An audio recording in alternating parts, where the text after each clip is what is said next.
Herkese selamlar. Bugün retro mod qeydəki hileli moddayıq və hiləli modda bugün Barcelona komandasına ən güclü oyunculara transfer edib bir sezon boyunca simulyasiya edəcəyik. Yəni 1998-ci ildəki piyasadan ən bahalı oyuncuları, ən güclü oyuncuları transfer edəcəm. İlk transferimiz üçün təbii ki hücum xətti ilə bağlı olacaq ki, hücum xəttində çox boşluqlar var. 90 səviyyəli hücumçu alacağım. İlk əvvəl Interin futbolçusu 21 yaşlı Ronaldo Nazaryan kluba qatılmağa çalışacağım. 15 milyon avro gözdən keçirməyə hazırlayacağım. Inter bu futbolçunun təklifi qəbul etmir. Biz də 20 milyon verəcəyik. 15 milyon istəyirlər. Gabriel Batistuta gəldi klubumuzun ilk hücumçusu olacaq. Gabriel Batistuta Fiorentina klubundan gəldi klubumuza.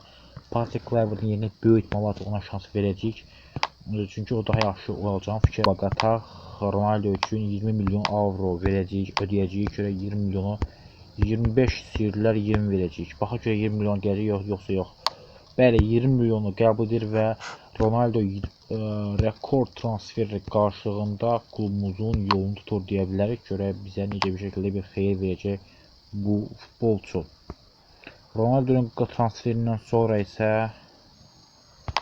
artıq baxacağıq görə sonra hara transfer etmək olar. Onlara baxmaq lazımdır. Bu transferlər sitəsindən gəlin bu dəfə müdafiə xəttinə bir dənə baxım, görüm müdafiə kimlər almaq olar.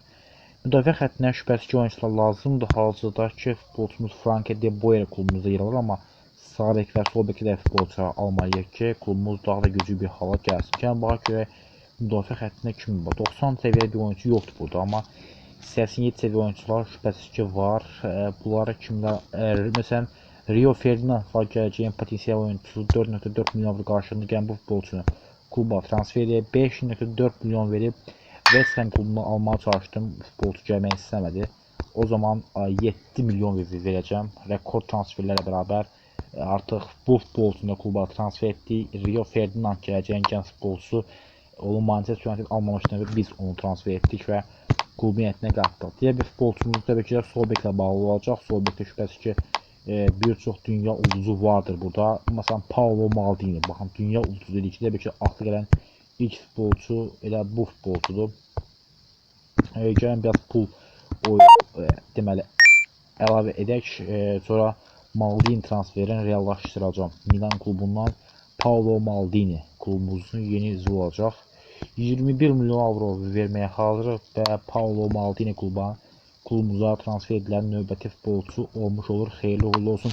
Maldini ilə artıq kluba qatdıqdan sonra heyətimiz biraz da optimallaşmış olur gördüyünüz kimi. Maldini gəldi. Hücum xəttimiz onsuz da super idi. Yarım müdafiədə bir iki transfer lazımdır. Düzdür, Rivaldo və Figo var klubun heyətində. Yarım müdafiədə bir iki oyuncu çalsa əslində bomba kimi bir heyət olacağını fikirləşirəm. Bir dənə yarım müdafiə çalsam bomba kimi olsa görək kim almaq olar. Burada yarım müdafiədən 90 oyuncu var. Zinedine Zidane Real Madrid'e getməmişdən əvvəl bizə gəlsin. Zinedine Zidane da kluba transfer edək və artıq bu transferlərlə bərabər böyük ölçüdə biz iştirak etmək istəyirik. Yəni özümüz inkişaf etmək istəyirik. Samuel Okunwunu satdım, klubdan göndərdim və Samuel'un satışından əldə etdiyim pulla bərabər Zinedine Zidane üçün bir transfer təklif edəcəm. 17 milyon qiyməti var. Mən 18 milyon avro ödədim və Zidane təklifini qəbul etmir Real Madrid klubu. Onda bir dənə pul təklif edeyim. 28 milyon da faks olaraq əlavə edək görə 46 milyona Zinedine Zidane kluba gələcək yoxsa yox. 27 milyon avro verdim və Zinedine Zidane'ı da Real Madrid klubundan əvvəl Barcelona klubuna transfer etmiş olduq və Zidane gəlişiyle bərabər artıq klubumuzun yarımdafiə xətti bir xeyli güclənmiş oldu Zinedine Zidane'ın gəlişiyle bərabər. Gəlin maçlar simulyasiya edək ki, ilk əvvəl Super Kubok oynayacaq. Super Kubokda 6 bitlə başlayacaq. 6 qarşı maçımız 3-1 bitir. Super Kubokunda bu hal baş verir. Biraz qol sanki çoxdur. İkinci tur isə finalda Real Madrid'e qarşılaşırıq. İlk El Clasico'da çıxdı. El Clasico'dakı maçda Luis Enrique və Gabriel Batistuta fərqlənirlər və biz Real Madrid'ə 4-0 hesabla qalib gələrək Super Kubokun sahibi olmuş olduq. Super Kubokdan artıq qalib oldu. Daha sonra isə biz Athletic klubuyla qarşılaşdıq. İspanya Çempionat çərçivəsindəki ilk oyunda Bilbo'ya qarşı oyunumuz gördüyünüz kimi 5-0 hesabla bitir. Çox əla qələbə qazanmış olduq. Təbii ki, çempion arası bizim üçün maraqlıdır. Ona görə gəlin sezonun sonuna keçə görə sezon sonunda hansı cür ssenari baş vermiş olacaq. Və sezonun artıq sonuna gəlib çatdıq. İspaniya La Liga çərçivəsində 37-ci turdayıq artıq biz. Hazırda 36-cı turdur və İspaniyada biz Atletico Madrid qarşılaşırıq. İspaniya La Ligasında qeyd edək ki, vaxtından əvvəl artıq çempionluğu təmin etmişik. İndi sizə sıralamanı göstərəcəm. Qurduğumuz heyət, qurduğumuz möhtəşəm kadromuz bizə burada çempionluğu gətirəcəkdir şübhəsiz ki, hətta bunu etdilər. Gördüyünüz kimi 97 xalla birinci olaraq bitirmiş olduq.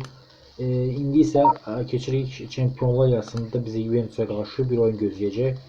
Maraqlı oyundur bizim üçün. Təbii ki də Del Piero'lu Juventus'la qarşılaşacaq. Görə bu oyunda hansı hesab baş tutacaq Çempionlar Ligasının yarım finalında Ronaldo və Gabriel Batista'nın attığı qollar sayəsində 2-0 hesabla qalib gəlməyi bacardı ilk oyundan sonra. İndi isə təbii ki də cavab oyununa keçəcəyik. Bizim İspanya çərçivəsində Sassuolo'ya qarşı bir oyunumuz var 37-ci turda. Sassuolo'ya qarşı maçımızda səfərdəki oyunda görə qələbə qazanma mümkünatı yox. Bəli, bu baş verir. Ronald de Boer fərqlənir və 1-0 qalib gəlmiş olduq. 37 turdan sonra 100 xalımız var birinci yenirsizdə bu ligada. Zərərlənən oyuncular var, olmaz gəlsin sağlıq. Oyuncuların maksimum gücünü də artırmış olduq. Və keçir cavab oyununa evdə bu dəfə Juventus'u qəbul etdik. 2-0 cavab oyununda Rivaldo və Erdoğan Ronaldo və yəni Braziliyalı'nın attığı gol sayəsində 2-0 qalib gələrək finala adımızı yazdı və finalda bizi El Clasico gözləyəcək. Onu qeyd edək. İspaniyanın sonuncu turda Mallorca qarşı oyunda yenə qollar vurmağı bacardı. Bizim qurduğumuz möhtəşəm heyət Mallorcanı 4-0 hesabı ilə məğlub edir. Düzdür, bizim oyunculardan heç birisi burada qol kralında iştirak edə bilmədilər, amma ən azından çempion olduq. Ronaldo ən çox Asiyadan oyuncuda 18 dəfə asist etməyi bacarıb bu futbolçu. İndi isə Super Kubok çərçivəsində Super Kubok arasında İspaniya Kral Kubokunda biz Sevilla'ya qarşılaşdıq. Qurduğumuz bu heyət Luis Enrique, Ronaldo və Sonny Anderson və Patrick Kluivert attığı qollarla 5-0'lık qələbə qazanmış olur. Sevilla komandasına qarşı oyunda burada Kuboku da qazanmış olduq. Və keçirik digər oyuna və digər oyunda isə təbii ki də Real Madrid klubu Çempionlar Ligasında Real Madrid'ə qarşılaşırıq. Və Real Madrid'ə qarşı oyunda Kubok finalında, yəni Çempionlar Ligasının finalında Philippe Cocu, Gabriel Batista həyə 2 gol fərqlənərək Çempionlar Ligasında qalib olmağı bacarıq klubumuz təbrik edirik və Çempionlar Ligasında 50 baksı qazanmış olduq. İndi isə bizi klublararası dünya çempionatı gözləyir. Burada rəqibimiz bizim təbii ki də Amerika klubuyla qarşılaşacaq. Amerika komandasına qarşı oyunda Gabriel Batista 2 gol atır. Luis Figo və Frank de Boer ilə fərqlənirlər. Maç 5-0 bitir. Final maçında isə River Plate ilə qarşılaşacaq. Gəlin River Plate ilə maçı da simulyasiya edək. River Plate ilə qarşı maçımızda isə görə hansı hesab baş tutacaq. Bu oyunda Rivaldo və Gabriel Batista fərqlənirlər. Maç 5-0 hesab ilə başa çatmış olur. Və çempion olmuş olduq. Təbriklər 20 baksda buradan qazanmış olduq. Bunu da qeyd edək. Və beləliklə artıq biz bu videonun sonuna gəlmiş olduq. Növbəti videolarda görüşmək ümidi ilə hələlik sağ olun, salamat qalın.